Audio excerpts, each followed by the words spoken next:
Good morning, my 4K students. I'm so glad to be with you this morning. Today is Tuesday. So yesterday was Monday and today is Tuesday. You got it. So let's start with our good morning song. Good morning to you. Good morning to you. Good morning, dear friends. Good morning to you. And our verse, this is the day the Lord has made. Let us rejoice and be glad in it. So how are you today? Are you good? It's a long time being at home, isn't it? And not out at school. But I hope you're doing okay. I hope you're spending some time with mom and dad and just maybe people in your neighborhood or doing crafts and activities. And I hope you got a chance to do the craft yesterday. If not, no big deal. Maybe you'll find time today or sometime this week. Today I have something familiar. You probably already noticed this. It's from our classroom and I brought it home. It's our flannel board. And I'm going to show you today a story that you already know. We're just going to review it. So let me put the first piece up and see if you can figure out which story. You got it? It's Moses, isn't it? And remember, there was a Pharaoh that was in charge of Egypt, and he was not very nice. Now, Joseph is long gone. And remember, when Joseph rose to work with the king, he had a nice kingdom. But then a bad king came in. And another word for the king, remember, was a Pharaoh. So the Pharaoh in Egypt didn't like the Israelites. They were God's chosen people. They were the people that worshiped God, and Pharaoh did not. In fact, he was kind of scared of the Israelites in a way. He was afraid they were going to take away his power. So he put them into what? Slavery, that's right. And he ordered that all of the baby boys that were Israelites be killed.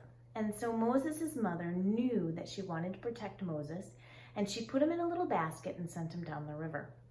And remember that Moses' sister followed him down the river and made sure that he was safe, and so that she could tell Moses' mother where he ended up.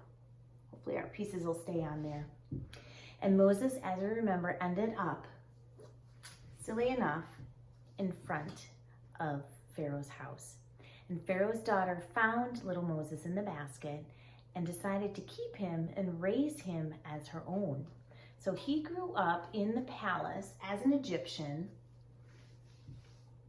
Although remember, Moses' mother got to help take care of him as a little baby. So she would tell him all about God. So he did know who he was. Now, as he grew, he began to see that there were some things that the Pharaoh was doing that weren't very nice. And one of them was the slavery. And one day, as Moses was walking, he saw an overseer who was a man in charge of the slaves beat up one of the Israelites. And Moses knew this wasn't right, so he stepped in. And when he did, what happened was Moses accidentally ended up killing the Egyptian. Well, somebody saw that and told the Pharaoh, and the Pharaoh said, "Get Moses and kill him." But Moses escaped and he was okay. Now, remember, God was with Moses as a baby. God was with Moses when he had to run away. God was with Moses all the time. God had a special plan for Moses, a very special plan, just like he has a special plan for you, for me, for your mom and your dad, for your grandma and grandpa, for everybody. God is so good to us. So Moses ended up running away, and he came to a place where he met some sisters that were out getting water, and they needed some help, so Moses stepped in. Well, long story short, Moses ended up staying with the family, and he ended up marrying one of those girls, and he became a shepherd, and so he took care of sheep in the land for many years. Now, one day, when Moses was 80 years old, so he wasn't really a young man anymore, when he was 80 years old and he was out being a shepherd, God came to him in now Levi will remember this because this is the part he played in our little play, the burning bush. So God came and talked to Moses and said, "Moses, I need you to go back to Egypt and I want you to free the Israelites, but you got to convince the Pharaoh to let them go. And remember how Moses argued and said, no, not me, I'm not a good speaker. They're not going to listen to me. Pharaoh won't listen to me. And God kept saying, I'm with you. I need you to go. And so Moses went. But God knew that Moses was still a little worried. So he sent his brother Moses with him, or his brother Aaron. So Moses and Moses' brother Aaron went together to talk to the king. And the king said, absolutely no way am I letting the Israelites go. Now remember, God then sent 10 plagues. These grasshoppers, he turned the water into blood, and he did all of these things to make sure that Pharaoh knew that God was serious. And each time Pharaoh said, yep, I'll let him go. Just take away the plague and I'll let him go. And so then Moses would say, okay, God, he's going to change his mind. And then God would stop the plague. Moses would go to the king, and the king would say, no, I'm not going to let the people go. And then God would send another plague. Well, the last plague was a pretty bad plague. And God said, Moses, I need you to go and tell the Israelites that tonight they need to take a lamb and kill it and put the blood over their door. Because the angel of death is going to come through the town and he's going to kill all of the firstborn baby boys. But for those people that have blood over their doors, the angel of death will pass over them and they'll be safe. So Moses went and told all of the Israelites to go do that. Now, they went ahead and took the blood and put it over their door, just as God had asked them to do. And that night, the angel of death came through and took all of the firstborn baby Egyptians and all of the firstborn animals too. But all of the Israelites who put blood over their doors were saved. Now, the next day, the king had Moses come to him and he said, get your people out of here. So Moses knew that they had to move quickly because the king might change his mind because he had changed his mind before. And so Moses said, all right, everyone, we need to go. And so remember, they got to the Red Sea, and God had been with them all this time getting them to the water. Well, when they got to the water, how can you possibly cross this water? But Moses said, don't worry. And God said to Moses, raise your rod. And remember, God then separated the waters, and they were all able to walk across that Red Sea on the ground there. Now, the Pharaoh did change his mind, and he sent his army to go get those Israelites and to kill them. He was mad. He lost his little boy. And when he got there, God allowed the Egyptian army to go through the water just enough to then take the water and cover the Egyptian army and knock them all out. And all of the Israelites had crossed safely to the other side. Now, once they were on the other side, they had to wander in the desert. Do you remember for how many years? 40 years. And when they first started in the desert, God was really with them. But the people were kind of like, Moses, I can't believe you led us here. Where's our food? Where's our water? And each time Moses provided them with water. God told Moses what to do. And he provided them with food. And they still complained. And then God always provided them with things, and they said, wow, okay, thank you, God. You are taking care of us. Well, God looked around and he noticed that the Israelites needed a little guidance. They needed a little help. All right, and we're back, part 2. All right, so God realized that the people needed some rules now. Things were going okay, but they kind of started to do their own thing. They started to kind of worship other things. They weren't nice to people. They complained a lot. And God said, Moses, I need you to come on up to the mountain, to Mount Sinai, and I'm going to give you some rules. Moses went up there, and God gave him, written in stone, some 10 commandments. And those are 10 rules that God really wants us to follow. He wanted the Israelites to follow, and he also wants us to follow too. And those 10 commandments are rules, like rules that you have at your house. Like maybe 8 o'clock is your bedtime, or when it's cold outside, you need to wear a coat, or after dinner, mom and dad might have you clear the table. Those are all things that they need you to do to keep you safe, and your parents are the ones that are helping you grow up to be great adults. And so they have rules for you in your house. Now, rules aren't always fun to follow, but they're there for a reason. Remember, I gave you the example in class of, I gave you each a different job. If I had to leave the room and I think we had Avery jumping on the table, and if Josie was throwing the toys, and if Liam went over and took all the books off the shelf. And if I came back and saw that, I would say, hey, those aren't our rules. We need to follow the rules. Rules are there to keep us safe. If I didn't use your name today, I'll try to use your name a different day. But those are all things that we need to keep us safe. So rules are there for a reason, and God created rules, or the 10 Commandments, for a reason. Now, once God gave everybody the 10 Commandments, the Israelites followed it for a while, but eventually they kind of started worshiping their own thing. And even today, people worship other things rather than God. But God always gives us the choice to do that. And God always welcomes us back. And God always loves when we try to follow the rules. Now, He knows that the rules that He created are tricky, and we can really only do them with His help. So today, I'm going to show you something, an activity that you can do with the 10 Commandments. All right, so let's put this down. And let's go to our activity. Now, our activity this morning is something about the 10 Commandments. Now, when Moses had to go up to the mountain, God gave him tablets. Now, these tablets weren't written in paper like I have in front of me. He made them out of stone, and in there he carved the rules. But we have paper today, because it would be a long time if we tried to carve it into stone, right? All right, so here's what your end product is going to look like. You're going to make 10 of these. Now the shape is kind of a, I guess almost an oval shape kind of in a way, except it has a flat bottom like a square. So you're making, I guess, a tablet shape. The first thing you're going to do is take some paper and have your mom or dad or whoever is taking care of you today trace a tablet shape. And it's really easy to do.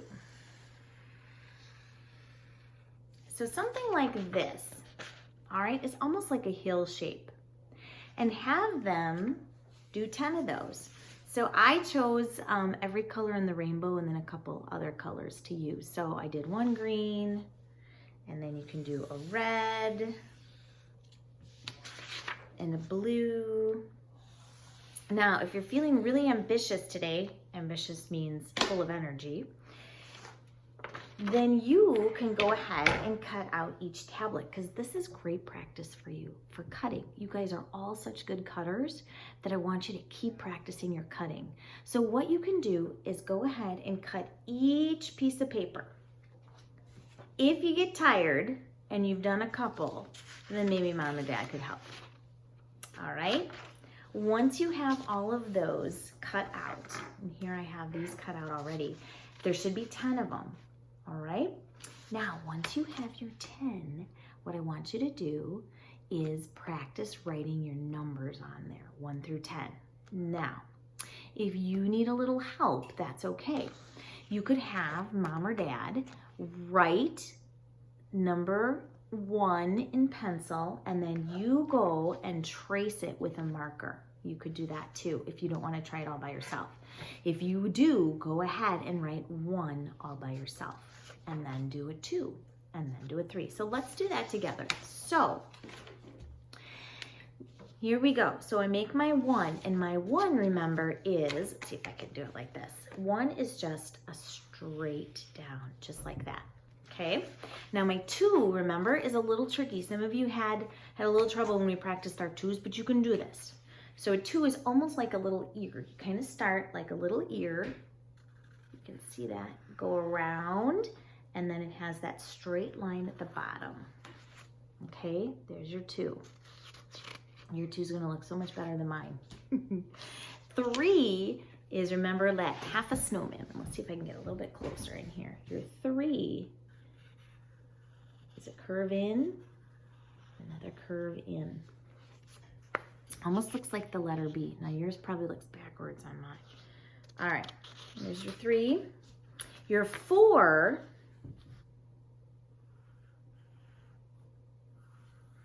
looks like that.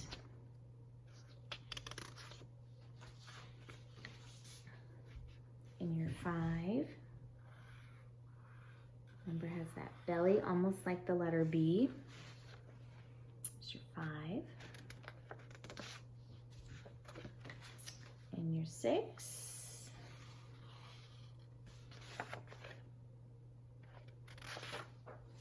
And your 7.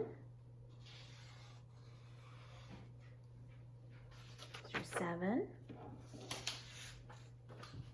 And your 8. Now remember, the 8 has the curviness to it. But if you can't make it with the curves yet, what could you do instead? Do you remember the snowman way? The 2 circles. So you can just do 1 circle and another circle, and that makes an 8 too. And then we have 9. And the 9 is the circle and the stick. And then a 10. And what's special about the number 10, remember? It has 2 numbers in it, doesn't it? What 2 numbers does it have? The 1 and the 0. Good. So 10 is going to have a 1 and a 0. All right. And now you should have your 10 commandment stones all numbered 1 through 10. Now, I sent your parents an email, and on that email are a list of the 10 commandments. And you can have mom or dad, grandma and grandpa, or whoever's watching you, write the 10 commandments on the back of your numbers. So, for instance, the first commandment that God gives us is put God first, which means when you wake up in the morning, think about God. And when you play with your friends and you get into an argument, think about, oh, would God want me to be mean or to be nice? But put God first. Always think about God. Again, all of these 10 commandments are tricky to do on our own, so we can always ask God for help to help us with these. All right, the second commandment I wrote on the back, no fake gods, which means don't think that your toys are so important, or that money is so important, or that famous people are so important, and that they're more important than God, because they're not. So God says, don't have fake gods. Just think about me. Put me first. I will provide everything you need. All right, the third commandment is respect God's name. This kind of means don't swear. You've heard people say, oh God, I can't believe this happened to me, or Jesus, this is a terrible thing. And they're not really talking to God in a good way. God wants us to talk to him and use his name only for good things, like, dear God, thank you for this day, or God, could you please help me with this problem? He doesn't want us to swear and use his name in a bad way, which nobody would want. We wouldn't want our names being used either in a bad way. The fourth one is to respect God's day of rest. And do you remember what that's called? It starts with an S. The Sabbath day. Now, the Sabbath day is usually on a Sunday, but sometimes people work on Sundays, and so they need a different day of rest. So maybe that's Saturday, or maybe they make it a Tuesday. But God just asks us to take one day and to take a break, to not be so busy, to maybe open up the Bible, to talk with him, and to just relax and enjoy his creation. I don't think that's a really bad thing, do you? I think it's pretty cool to be able to play, have one day to just relax. All right, the fifth commandment is to respect your parents. Have you done that this morning? When mom has asked you to do something, like maybe make your bed or help your brother, did you do it? Or did you say, nah, I don't really want to? I hope you did. Respect your parents. This also means respect people that are in charge of you. So maybe your babysitter, at school your teacher, and it's even for parents to respect our government. We don't always agree with everything they do, but they still are working hopefully for our good. So to respect our parents and to respect those that are in charge of us. The sixth commandment God gives us, don't kill people. We don't want to kill people. That's a bad thing. Easy peasy lemon squeezy on that one, right? All right, the seventh commandment, respect marriage. So moms and dads need to respect each other. Do we always agree? No way, but we still need to respect each other. Number 8, do not steal. Again, Easy peasy, lemon squeezy. Don't steal things. Number 9, don't lie. Tell the truth. Sometimes it's hard to tell the truth, but God says, oh, tell the truth. And you might get in trouble, but you won't get in as much trouble as if you lied and someone found out. So the truth sets you free. Tell the truth. Some people don't always like to hear the truth, but it's always good to tell the truth. And the 10th commandment, do not be jealous. So when your friend gets that new toy and you really want it, and that's all you can think about, you have to think about all the good things that you have too, because they might like your toys too. So you have to be glad for them when they get things that you like, and maybe they'll share them with you, but you also have to be thankful for the things that you have. Whew, this is a lot of stuff today. So the 10 commandments. All right, you can write those in the back, but here's the activity that you can do that's kind of fun. All right, so I'm gonna shuffle these, and I'm gonna have, if I was playing with one of my girls, I would have them pick out one of these 10 commandments. But they're not here, they're doing the homework. So it's gonna have to be me playing with myself. All right, so I'm gonna pick out a number. And what number did I pick out? A 9. So here's what I'm gonna do. I have some paper clips here that I could use, or I also have some clothespins. And this is kind of neat. What you can do is look at that number. And I'm gonna start with the paper clips, and I'm gonna put 9 paper clips on my commandment. 1, count with me. 2, and these paper clips can be all different sizes.